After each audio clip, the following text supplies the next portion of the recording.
Welcome back to the channel and welcome back to another quick pick prediction video.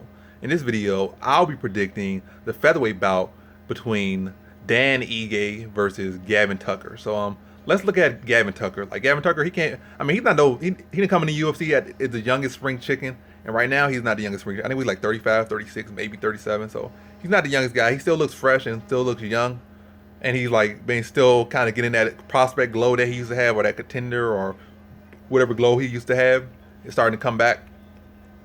But again, he's not that no spring chicken, and that's not a knock against him. I'm just saying because when he came to UFC, he looked the part in like I think his first two fights, or at least his debut fight, and then against Rick Glenn, he came out looking good.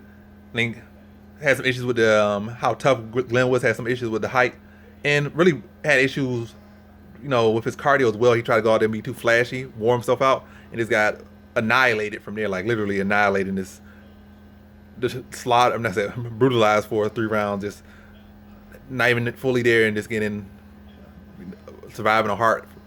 But yeah, that was the case with that one. But I didn't get some time off, came back, didn't have the prettiest performance, but a nice well-rounded performance. Well, I think it's with Suwon Choi or somebody guy had some nice a nice comeback fight. And then since then, I think he brought off two more victories. In the last fight, I think he's fully back. And going against Dan Ige, I think Rick Glenn started to show that clean, slick boxing that he used to have. It's not like he ever lost it. He just lost. It's just a fight just didn't go his way, and it didn't go his way in a very devastating fashion, in a very damage-heavy fashion. But in this one, I would say Dan Ige has more power. Dan Ige can take more damage, but Rick Glenn faster, sharper with his boxing, cleaner with his boxing, cleaner with his wrestling.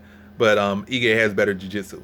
But I feel like Glenn could definitely, not saying Glenn, but Gavin Tucker can control the takedown in this one. Like I say, he's slicker with the takedown, slicker with the setup. And really, he just blends the game much better, whereas Dan Ige just kind of patchworks it together, power, like loaded up on shots, and then forcing a lot of takedowns.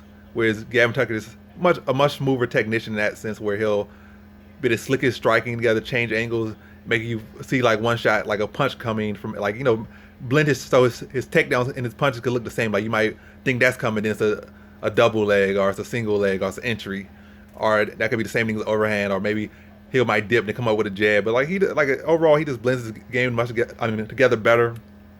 And I think that's going to be the case. I think his clean boxing going to be an issue for Ige. His head moves going to be an issue for Ige.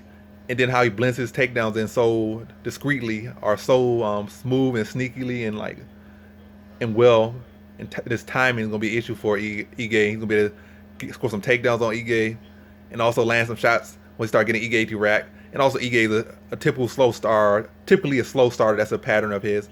And I think that's going to be another thing that's going to not work out the best for Ige, because it's already going to have him just sinking in the hole. And then by the time he really starts to rally, or really start to find where Tucker is, I don't think he's going to have that much success with it. And also it's going to be too late. But I think it's a case where Tucker just going to be 1 or 2 steps ahead and really just throwing off Ige's timing and just having him a little bit confused out there.